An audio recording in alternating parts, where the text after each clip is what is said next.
koox ka tirsan wariyaasha ka howlgala gobolka Shabeellada Hoose isla markaana wakiil u ah Universal iyo Kalsan oo qayb ka yahay wariye Ilacade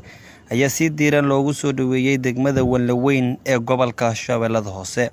waxaana soo dhaweynta wariyaasha ka qayb qaatay qaybaha kala gedisan bulshada odayaasha dhaqanka iyo sidoo kale maamulka degmada waxaana ugu horeyn wariyaashan soo dhaweeyay Nabadoon Awdhiid iyo sidoo kale isku duwaha ciyaaraha degmada Walaweyn Cabdi Fataax Sheekh Abuukar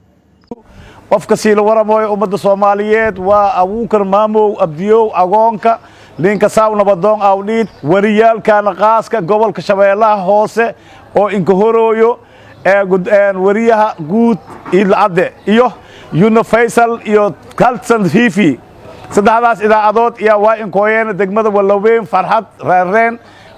qosol wanaag onan hadii aan odayaalka dhaqanka degmada Walaweyn iyo ururka dhalinyarada way diyaarniin ayaa in la soo dhabaayo garbool ka qabado wariyaalkan way soo daadaheeyay oo degmada Sheenay isku duwaha ururka dhalinyarada iyo sportska Cabdi Fataax Sheekh Abuukar Sheekh Maxamed Nuur iyo degmada Sheenay ma sha Allah ma farxadni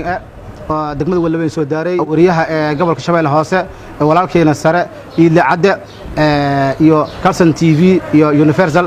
maylana soo dhawaada degmadii way marka hore ma sha Allah degmada way ku jira barnaamij badan ku jira wala aan inkiweeri aan qasabto waaye degmo walba dadka horumarsaday ma ahna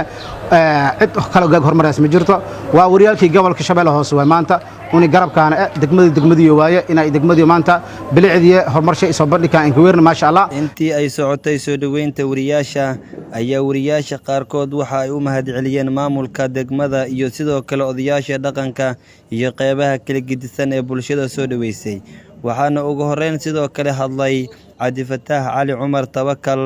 oo ah wakiil wareedka Universal gobolka Shabeellada Hoose ahna xoghayaha saxafiyiinta gobolka Shabeellada Hoose aad iyo aad aan soo dhaweynayaa guud ahaan maamulka shacabka degmada Walaweyn sida wanaagsan ay noo soo dhaweeyeen inagoo kala ilaaba markaasi ay si wanaagsan noo soo dhaweeyeen inaguna waxaan ka shaqeyn doonaa horumarka magaalada tabinta xaqiiqada waxa markaasi amaan gaar ah mudan isku duwaha sportiga mudan Cabdi Fataax waan wada joognaa waan kala warqaadi doonaa waan idinkaga mahadcelinaa qalbiga ka jecelnahay reer Walaweyn waa maasantiin waxaan aad ugu faraxsanahay sida qurxoon oo noo soo dhaweeyay gudoomiyaha ama isku duwaha ciyaaraha sportiska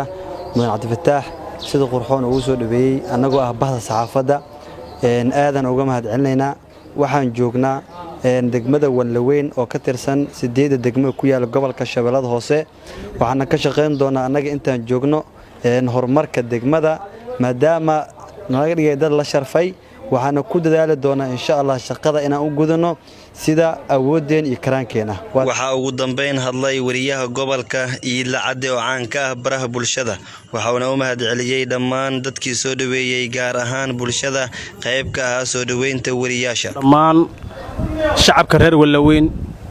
gaar ahaan maamulka degmada heer gobol gaar ahaan waliba si gaar ah isku duwaha ciyaaraha sportska ee degmada Walaweyn mudane Cabdi Fataax Sheekh Abuukar horta aad ayaa u mahadsan tahay mahad gaar ah ayaa horta nagu leedahay aniga iyo teamkeyga sidii Cabdi Fataax Tabakal iyo Sayid Cali sida sharafta leh oo nagu soo dhaweysay degmada Walaweyn mudane Cabdi Fataax aadan ku soo dhaweynana maadaama hadda aan daalanahay wareysi laga ma daali karo warna waa noo sii dhiman yahay ma sha Allah si fiican aan ugu soo dhaweysay